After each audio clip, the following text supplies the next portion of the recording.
जय जोहार, नमस्कार। छत्तीसगढ़िया न्यूज़ देख रहे हैं आप। छत्तीसगढ़ की तमाम बड़ी खबरों को विस्तार से बताएंगे, जो लोगों की जिंदगी से जुड़ी हुई बहुत ही महत्वपूर्ण खबर है। इससे पहले आप छत्तीसगढ़ से हैं और छत्तीसगढ़ समाचार ठीक इसी प्रकार रोजाना देखना चाहते हैं तो नीचे लाल कलर के सब्सक्राइब बटन को दबा करके चैनल को सब्सक्राइब कर लेना है। मुख्यमंत्री भूपेश बघेल ने स्वास्थ्य कर्मी और मनरेगा महासंघ के कर्मचारी एक समिति बना करके रिपोर्ट प्रस्तुत करने की बात कही है और इसके लिए मुख्य सचिव को निर्देश भी दिए हैं, जिसके बाद छत्तीसगढ़ स्वास्थ्य कर्मचारी और मनरेगा कर्मचारी महासंघ हड़ताल खत्म करने की बात कही है। इससे पहले मनरेगा महासंघ के कर्मचारी और स्वास्थ्य मितानिन मुख्यमंत्री से मुलाकात कर अपनी मांगों को रखे, जिसके बाद मुख्यमंत्री ने मांग के ऊपर सहानुभूति पूर्वक विचार करने का आश्वासन दिया है। केंद्रीय कौशल विकास और उद्यमिता मंत्री धर्मेंद्र प्रधान बेंगलुरु में नई राष्ट्रीय शिक्षा नीति के तहत पाठ्यक्रम तैयार कर रूपरेखा बनाने के लिए एक जनादेश पर हस्ताक्षर किया है। यह नीति राष्ट्रीय पाठ्यक्रम और राष्ट्रीय शिक्षा नीति के बीच एक कड़ी का काम करेगी। इस जनादेश को राष्ट्रीय पाठ्य पुस्तक लेखन के लिए एक और कदम बढ़ाया। उन्होंने बताया कि प्ले स्कूलों में राष्ट्रीय पाठ्यक्रम की रूपरेखा सरस्वती पूजा तक तैयार हो जाएगा। राष्ट्रीय पाठ्यक्रम को धर्मेंद्र प्रधान ने देश की नीति बदलने वाला पाठ्यक्रम बनाया। उन्होंने बताया कि राष्ट्रीय शिक्षा नीति सर्वसम्मति से तैयार किया गया एक व्यापक दस्तावेज है। राष्ट्रीय शिक्षा नीति में बदलाव और सुधार करने के लिए आम लोगों को एक मोबाइल ऐप दिया गया है। प्रदेश के नवनियुक्त शिक्षा सचिव भारती दासन ने कहा कि बच्चों में बोर्ड परीक्षाओं के डर को खत्म करने के लिए ये जरूरी है कि बोर्ड परीक्षा से पहले एक नई परीक्षा ली जाए, ताकि बच्चों के मन में आत्मविश्वास विकसित हो सके। बीते दिनों SCERT के बैठक में शिक्षा सचिव ने कहा कि हर एक विषय में 5-5 का 4 समूह बनाया जाए और इसमें से एक पेपर लिया जाए, जिससे शिक्षक और छात्र दोनों का आकलन किया जा सके। और शिक्षकों को चेतावनी देते हुए कहा कि शिक्षक इन कामों को औपचारिक न समझें, बल्कि इन कामों के ऊपर सरलता से ध्यान दें। उन्होंने अंग्रेजी भाषा को लेकर के कहा कि अंग्रेजी भाषा की पढ़ाने की पद्धति में सुधार करना चाहिए, ताकि प्रदेश के बच्चे अंग्रेजी माध्यम वाले प्रतियोगिताओं में प्रथम आ सकें और धारा प्रवाह अंग्रेजी बोल सकें। बीते दिनों छत्तीसगढ़ के पूर्व मुख्यमंत्री डॉक्टर रमन सिंह ने नरेंद्र मोदी से दिल्ली में मुलाकात की, जहां वे भाजपा के 4 राज्यों में जीत की बधाई दी और संगठन के कामकाजों को भी उन्होंने बताया। और रमन सिंह ने गरीब कल्याण अन्न योजना की तिथि भी बढ़ाने पर केंद्र सरकार को धन्यवाद ज्ञापित किया। आपको बता दें कि प्रदेश के नेता प्रतिपक्ष धर्मलाल कौशिक, डॉक्टर रमन सिंह, प्रदेश भाजपा के अध्यक्ष डॉक्टर विष्णु देसाई और संगठन मंत्री पवन साय भाजपा संगठन के कार्यकर्ताओं की बैठक में शामिल हुए।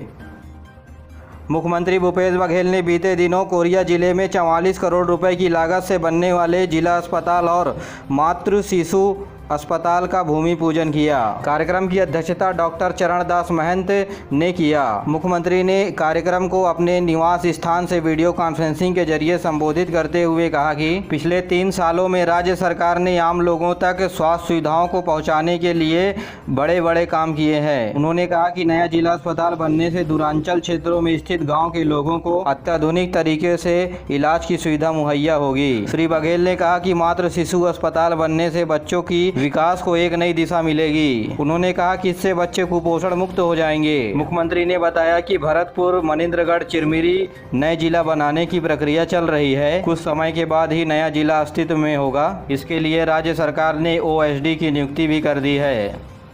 प्रदेश में संक्रमण से बचने के लिए अब तक 4,01,80,000 से ज़्यादा कोविड के टीके लगाए जा चुके हैं। इसमें से 2,17,70,000 से अधिक लोगों को कोरोना की पहली डोज और 1,79,35,000 लोगों को कोरोना की दोनों डोज लगाई जा चुकी है। वहीं 4,02,77 लोगों को प्रिकॉशन डोज भी लगाया जा चुका है। और इस बीच कोरोना संक्रमण की दर में लगातार कमी आई है। वर्तमान में कोरोना पॉजिटिविटी दर 0.135 है। प्रदेश में बीते दिनों कोरोना संक्रमण 6 नए मामले सामने आए हैं। अब तक 11,52,000 से अधिक कोरोना संक्रमितों की पहचान की जा चुकी है। इसमें से 11,38,000 से ज़्यादा लोग स्वस्थ हो चुके हैं। तो वहीं वर्तमान में प्रदेश भर में अलग अलग अस्पतालों और होम आइसोलेशन में 30 मरीजों का इलाज चल रहा है।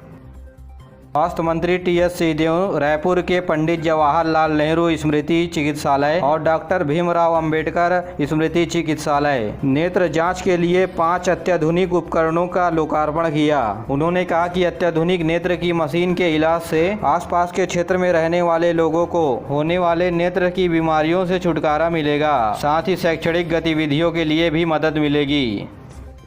छत्तीसगढ़ लोक सेवा आयोग के द्वारा अलग अलग पदों के लिए परीक्षा 1 और 2 मई को रखी जाएगी। ये परीक्षा सुबह 9 बजे से दोपहर 1 बजे तक तथा दोपहर 2 बजे से शाम 4 बजे तक होगा। ऐसे ही सहायक संचालक हथकरघा पंजीयक की परीक्षा 4 मई को सुबह 9 बजे से 12 बजे तक रखा जाएगा और विधि अधिकारियों के लिए दोपहर 2 बजे से शाम 5 बजे की यानी दूसरे पाली में परीक्षा आयोजित कराई जाएगी। परीक्षा के दौरान कोरोना से बचाव के लिए दिए गए दिशा निर्देशों का पालन करना होगा।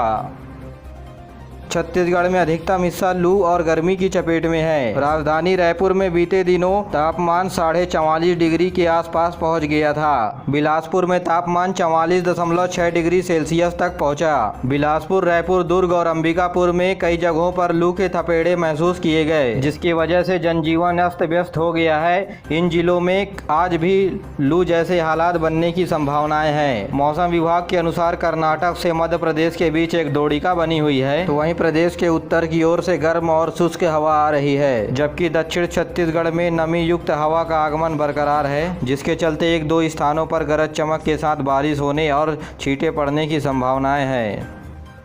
राज्य के मंत्रिमंडल के सदस्यों ने 1 नवंबर 2004 से नियुक्त कर्मचारियों नवीन अंशदायी पेंशन योजना के स्थान पर पुरानी पेंशन योजना लागू करने के लिए अनुमोदित कर दिया गया है। जी हां, नवीन अंशदायी पेंशन योजना के तहत 10% की कटौती की जा रही थी, जिसे 1 अप्रैल से बंद कर दिया गया है और सामान्य भविष्य निधि के तहत मूल वेतन का 12% कटौती कर पेंशन दिए जाने के प्रस्ताव को सहमति दे दी गई है। वहीं मंत्रिमंडल ने अनुसूचित जाति, अनुसूचित जनजाति वर्ग के लोगों को मात्रात्मक त्रुटि के कारण जाति प्रमाण पत्र प्राप्त करने के लिए हो रही कठिनाइयों को दूर करने के उद्देश्य से नामों को अंग्रेजी में लिखने और मान्यता देने के लिए सहमति दे दी गई है। यानी अंग्रेजी में जो शब्द लिखे रहेंगे उसे मान्यता दी जाएगी।